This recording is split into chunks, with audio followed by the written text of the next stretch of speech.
작은 위로의 글이라고 하는 30장, 31장 말씀 가운데 오늘 말씀은 대상이 좀 다른 것 같이 보입니다.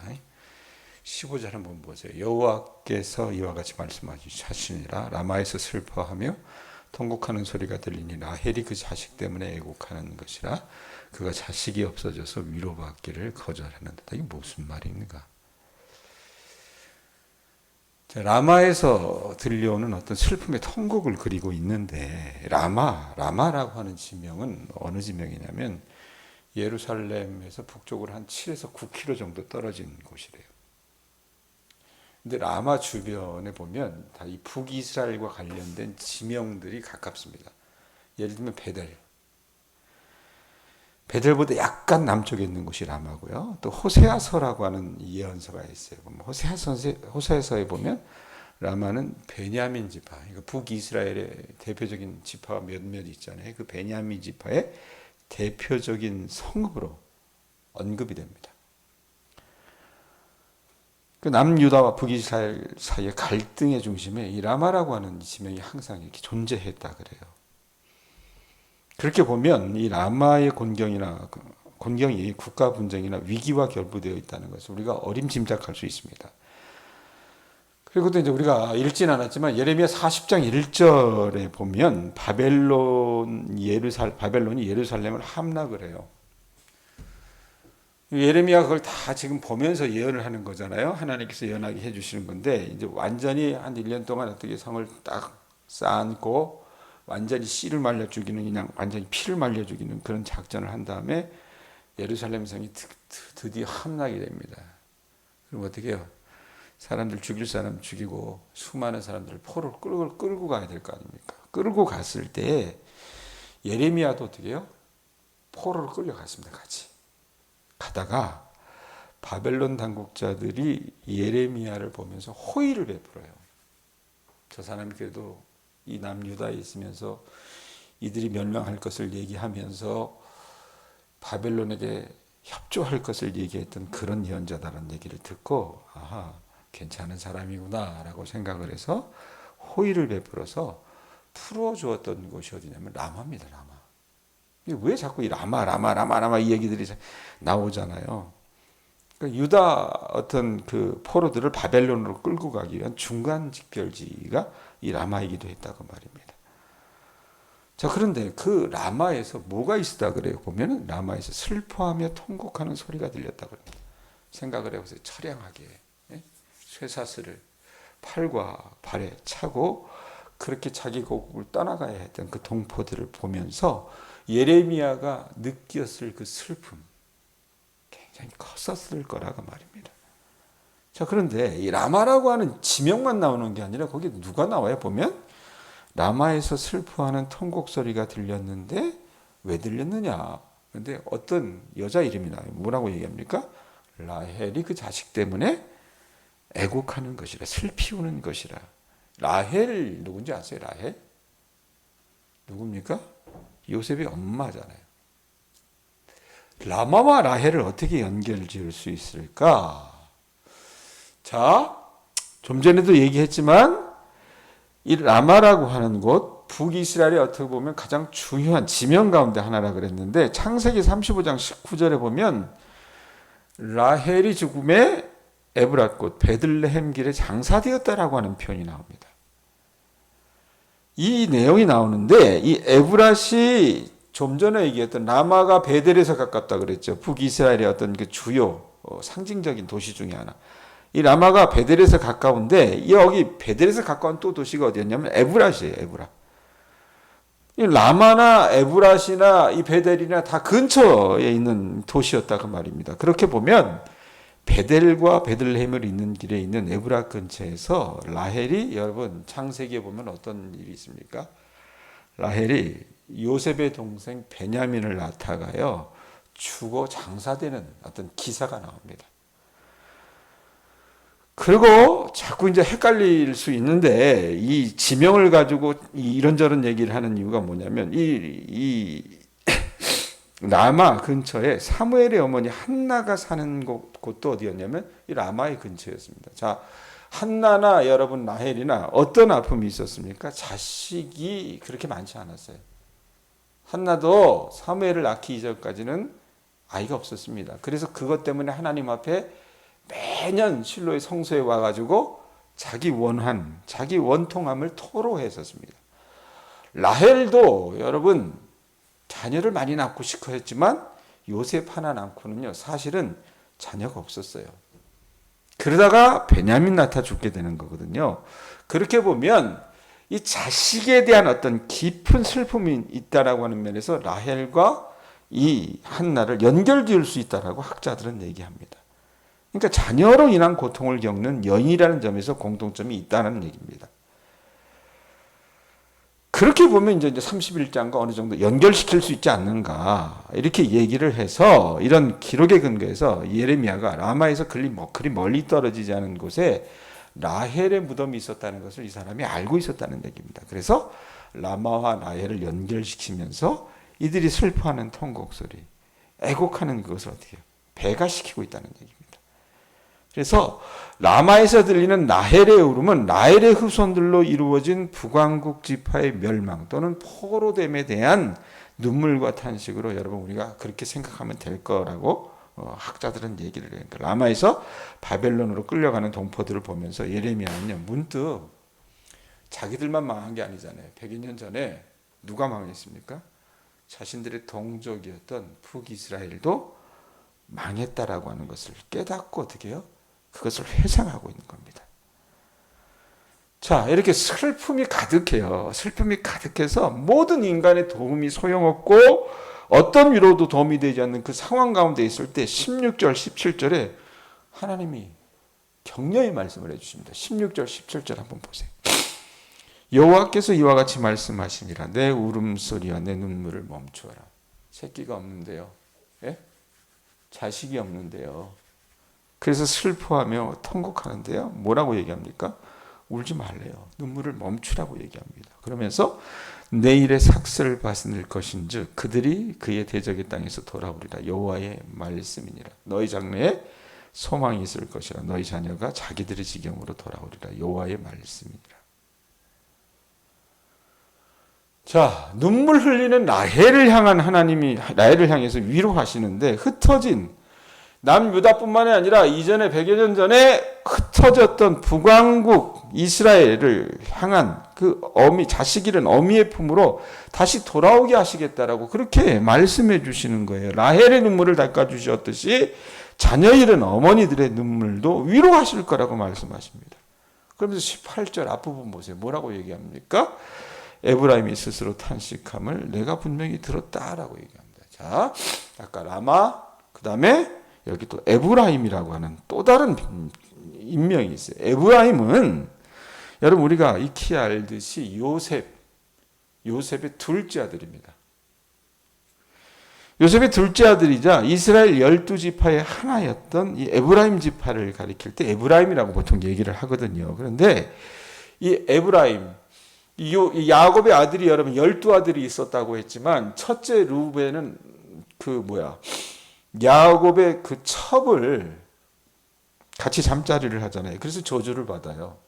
그리고 둘째 하고 셋째는 어떤 일이 있었냐면 세겜에서 야곱의 딸 디나가 그 도시가 하도 그럴듯해가지고 이 나드리를 가거든요. 나드리를 가다가 그 세겜 땅에 세겜이라고 하는 그 사람에게 강간을 당합니다.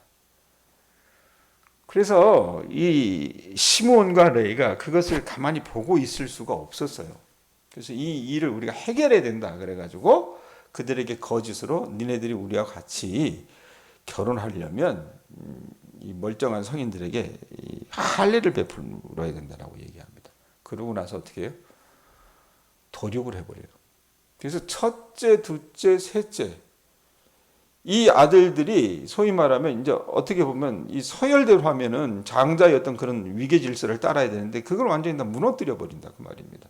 그래서 이제 유다가 장자의 역할을 하긴 하는데 이 이스라엘 백성들 안에 이 에브라임이라고 하는 특별히 요셉 자손에 대한 어떤 은혜의 부채의식이 있었습니다. 왜 그러냐면 창세기에 보면 여러분 이 야곱의 자녀들이 나중에 어떻게 됩니까? 기근이 와가지고 애굽으로 이들이 이민을 가져가나요? 그랬을 때 그들을 그렇게 이민 가게 만들고 그들을 그 기근의 위기에서 구해준 장본인이 누굽니까? 요셉이란 말이에요. 그러니까 북이스라엘 지파 가운데는요, 요셉을 적장자로 생각하는 그런 전통이 있었어요. 그러니까 핵심 지파였다 그 말입니다. 그 요셉을 적장자로 생각을 했고 요셉의 아들 가운데 므낫세와 에브라임이 있었는데 이게 므낫세가 첫째 아들이고 에브라임이 둘째 아들이거든요. 근데 나중에 야곱이 죽을 때 축복을 하고 죽잖아요. 그런데 그럼 첫째 아들에게 더 많은 축복을 보통 유대인의 관습으로 보면 둘째 아들에게는 뭐 그거보다 조금 덜한 축복을 이렇게 하고 죽는데 야곱이 죽을 때 그들을 축복할 때 그냥 손을 이렇게 하면서 축복을 해요. 그러니까 둘째 아들에게 첫째 아들이 축복을 더한다고 말입니다. 그래서 요셉이 그걸 보고 아버지 그게 아니에요. 큰아들은 이놈입니다라고 손을 이렇게 다시 바로잡으려고 할 때 야곱이 그게 아니라고 얘기합니다. 하나님 그렇게 하게 하신 거예요. 이 얘기를 하는 이유가 뭐냐면 에브라임이 그러니까 이 요셉의 아들들 중에 이 둘째인 에브라임이 어떻게 보면 핵심 지파였기 때문에 북이스라엘을 상징한다는 말입니다. 근데 그 북이스라엘 이 에브라임이 여러분 오늘 18절 말씀해 보면 어떻게 합니까? 스스로 탄식하고 있다 그래요. 18절 앞부분 보세요. 스스로 탄식함을 누가 들었대요? 하나님 여호와께서 들었다라고 얘기합니다. 자, 어떻게 탄식합니까? 18절 뒷부분 보세요. 주께서 나를 징벌하시매 멍에에 익숙하지 못한 송아지 같은 내가 징벌을 받았나이다. 주는 나의 하나님 여호와시니 나를 이끌어 돌이키소서. 그리하시면 내가 돌아오겠나이다. 이 북이스라엘, 이 에브라임으로 상징되는 북이스라엘은요, 여러분 다 지독히도 말을 들어 먹지 않았어요. 이 여로보암이라고 11개 제가 설교를 했는데 기억을 하시려나 모르시겠어요. 솔로몬의 아들 르호보암 때에 북이스라엘의 유력자가 여로보암이었잖아요. 당신 아버지가 했던 것처럼 그렇게 이 백성들에게 고역을 행사하지 마십시오라고 여로보암이 대표해서 나왔어요. 르호보암이 그걸 듣지 않아서 나라가 분열이 되지 않습니까? 분열이 되는데 이 여로보암이 분열된 나라를 보면서 나라를 세워나갈 때 이 유대인들에게 늘 소망은 뭐예요? 예루살렘에 대한 어떤 그런 자기들이 어떤 중요한 중요히 여기는 마음들이 있었습니다. 왜? 그것에 성소가 있었기 때문에. 거기 가서 예배드리면 난리가 날 거라. 이 여로보암이 추측을 하고 어떻게 합니까? 사마리아에 신당을 세워요. 그리고 거기 가서 예배를 드리라고 얘기를 합니다. 그런 어떤 아주 못돼 먹은 짓거리를 많이 하면서 우상 숭배를 아주 이렇게 완전히 편만하게 만들었던 게 이 북이스라엘이었어요. 남유다도 여러분 망해싸지만 북이스라엘은 다 망해싼 그런 일들을 행했기 때문에 하나님께서 미리 한 100여 년 전에 멸망시킨 거라 그 말입니다. 자, 그런데 이들이 어떻게 해요? 그렇게 그들이 멸망당하면서도 깨닫지 못했었는데 이제 깨닫기 시작하는 거예요. 18절 그 뒷부분에 보면 뭐라고 얘기합니까? 나를 징벌하심에 멍에 익숙하지 못한 송아지 같은 내가 징벌을 받았나이다. 이제서 깨닫는 거예요. 그러면서 주는 나의 여호와 하나님 여호와시니 나를 이끌어 돌이키소서. 그리하시면 내가 돌아오겠나이다. 회개하고 있다는 얘기입니다. 그러면서 뭐라고 얘기합니까? 19절에 내가 돌이킨 후에 뉘우쳤고 내가 교훈을 받은 후에 내 볼기를 쳤사오니 이는 어렸을 때에 치욕을 짐으로 부끄럽고 욕됨이니이다 하니라 라고 얘기합니다. 회개하는 마음으로 하나님 앞에 이들이요, 이 패역한 백성들이 돌아서기 시작을 하거든요. 그러니까 하나님 마음이 어때요? 제가 표현하듯이 하나님은 속도 배알도 없거든요. 20절에 뭐라고 표현합니까? 이가 이렇게 회개하고 돌이키니까 20절에 뭐라고 얘기해요? 에브라임은 나의 뭐라 그래요? 사랑하는 아들, 기뻐하는 자식이 아니냐. 내가 그를 책망하여 말할 때마다 깊이 생각하노라. 그러므로 그를 위하여 내 창자가 들끓으니 내가 반드시 그를 불쌍히 여기리라. 여호와의 말씀이니라. 이렇게 얘기합니다. 네? 에브라임을 책망할 때마다 하나님이 깊이 생각하셨다는 얘기입니다. 안타까운 심정으로 이스라엘의 죄악과 그로 인한 심판을 살펴보신 하나님이 이제 분명하고도 확실하게 그들을 불쌍히 여기신대요. 긍휼히 여기신다라는 얘기입니다. 그런데 여기 아주 재미난 표현이 나와요. 하나님이 그 에브라임을 깊이 생각하시고 그들을 불쌍히 여기시는 그 중간에 뭐가 나오냐면 한번 보세요. 20절에 보면 뭐라고 얘기합니까? 내가 그를 책망하여 말할 때마다 깊이 생각하노라. 그러면서 뭐라고 얘기해요? 내가 그를 불쌍히 여기노라. 이 말 사이에 어떤 말이 있어요? 하나님의 속이 지금 어떻다고 얘기합니까? 그러므로 그를 위하여 내 창자가 어떻게 했던데요? 들끓는다라는 표현을 합니다. 우리나라 표현에 그거 있죠. 애가 탄다라는 표현을 하잖아요. 애가 창자입니다. 예? 우리식으로 표현하면 뭐예요? 허정자 선생님, 속이 뒤집힌다. 가령 자녀가 속을 세게요. 그럼 백권사님 마음이 어때요? 그냥 그 또 다른 표현 써서 미안하지만 뭐 똥이 탄다. 뭐 이런 여러 가지 표현들이 있잖아요. 너무너무 속상하니까. 부모가 자녀를 향한 그런 마음들이 있지 않습니까? 애달프니까. 예?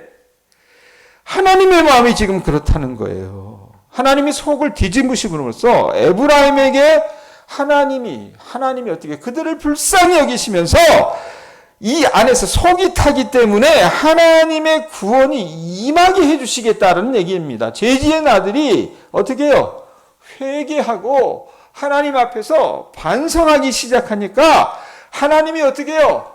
그럼 그 자식도 하나님 자식 아니에요. 에브라임 먼저 그렇게 멸망했지만 하나님 자식이라 그 말입니다. 그거 보니까 불쌍해서 속이 어떻게 타가지고 애가 타서 그 속을 뒤집으심으로써 에브라임을 건지신다라는 얘기입니다. 이거 여러분 신약에 그 죄악된 백성들을 보시면서 그 아들을 십자가에 죽게 하신 하나님의 사랑과 충분히 맞닿아 있다는 얘기입니다.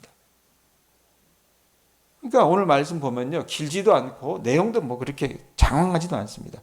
하나님이요, 에브라임이 심판을 받아 고난 가운데 있는 것을 보시고 당신의 마음을 움직이셨고 에브라임을 반드시 불쌍히 여기실 것이다. 긍휼히 여기실 것이라고 선언하신다고 말입니다. 자, 그런데 이 말씀은 누구에게 주어져요? 에브라임에게 주어집니까? 예레미야를 통해서 지금 멸망해가는 남유다에게 주어지는 말씀입니다. 북이스라엘은 여러분 이미 오래전에 망했습니다. 아직은 망하지 않은 남유다 사람들이 이렇게 이미 멸망한 북이스라엘을 두고 한 예언이 그들에게 어떤 의미가 있을지 여러분 의아해하지 않았을까라는 생각을 해요. 북이스라엘이 멸망한 것을 알고 있음에도 이들 에브라임을 향한 하나님의 절대적인 사랑을 하나님께서 이렇게 나타내신 것은 에브라임을 향한 하나님의 사랑이 단순하지 않다는 것을 뜻한다고 말입니다. 그러니까 에브라임을 향한 하나님의 간절하고도 애타는 마음이 모든 죄악을 넘어서서 놀라운 구원의 선포로 이어지고 있는 게 오늘 말씀의 대강의 내용이라고 보시면 됩니다. 자, 그렇게 보면 에브라임은요, 기본적으로 북왕국을 나타낸다고 했지만 북왕국이 될 수 있겠지만 31장 전체 맥락에서 보면 온 이스라엘을 상징한대요. 그러니까 에브라임을 향한 하나님의 애타는 마음은 흩어진 유다를 향한 마음일 수도 있고 하나님의 온 백성을 향한 마음일 수 있다라고 그렇게 정리할 수 있다라고 얘기를 합니다. 자, 그러면 이거 어떻게 우리가 적용할까? 저는요, 오늘 말씀 보면서 하나님의 마음을 여러분들이 좀 보셨으면 좋겠습니다. 아까 말씀드렸던 그러므로 그를 위하여 내 창자가 들끓으니, 저와 여러분을 보는 하나님의 마음은 어떻습니까? 애가 타시는 거예요. 최근에 우리 교회 교인들 가정에 어느 자녀가 좀 힘든 일이 있었어요. 근데 그 일들을 가지고 그 어머니가 이제 저에게 찾아와서 이런저런 얘기를 하는데, 그냥 일반인의 눈으로 보면 그렇게 참 부모에게 짐을 지우고 그러면 우리라면 그냥 이제 그만하십시오. 그만하는 게 좋겠다. 이렇게 생각을 하는데 그 어머니가 고민하고 생각하면서 애가 타니까 어떻게 하든지 그 아들을 살려내야 되겠다고, 어떻게 하든지 그 아들을 바로잡아야 되겠다고, 형제들 안에서도 이 자식만을 편애한 걸 하는 것처럼 보이니까 그 안에서도 어떻게 해요? 분란이 있는 거예요. 자, 그런데 이 어머니가 어떻게 하냐면 그 아들을 바라보면서 어떻게 하든지 애가 타니까 이 아들을 불쌍히 여기는 그 마음들을 같이 나눌 수 있었습니다. 여러분, 마치 표현하자면 하나님이 우리를 향한 마음이 그렇다는 겁니다. 우리는 그래요. 하나님이 나만 사랑하기를 원해요. 그죠? 예? 다른 사람들을 생각하면 어떻게 해요? 좀 덜 사랑해 줬으면 좋겠고 나만 여러분 기억해 주기를 원하는데 여러분 분명히 북이스라엘은 망했습니다. 그런데 그러함에도 불구하고 하나님이 어떻게 해요? 그 망하고 폐역한 북이스라엘이 하나님 앞에서 돌이키고 회개하고 후회하는 것을 봤을 때 그들을 불쌍히 여기셔서 애가타는 이 모습들을 우리 말씀 가운데 보여주시는 거라 그 말입니다. 자, 여러분을 향한 하나님의 마음 동일합니다. 애가 타시는 거예요. 그 마음 여러분들 이해하시고 그 마음 여러분 품에 안으시고 주님 앞에서 참된 회복을 경험하실 수 있었으면 좋겠습니다. 그러려면 그 경험의 여러분 첫 단은 뭡니까? 에브라임 그 폐역한 자식이 말씀에 있는 것처럼 뭐라고 얘기합니까? 18절에 뭐라 그래요? 주께서 나를 징벌하시며 멍에 익숙하지 못한 송아지 같은 내가 징벌을 받았나이다. 그러면서 이 사람이 어떻게 해요? 돌이키고 뉘우쳤다고 얘기합니다. 우리 또한 하나님 앞에서 여러분 그릇된 삶, 그릇된 생각들로 점철된 인생을 살아나가신다면 돌이키실 수 있기를 바랍니다. 그러면 하나님이 어떻게 하세요? 불쌍히 여기시고 여러분들에게 참된 위로와 회복을 가져다 주실 줄로 믿습니다. 기도하겠습니다.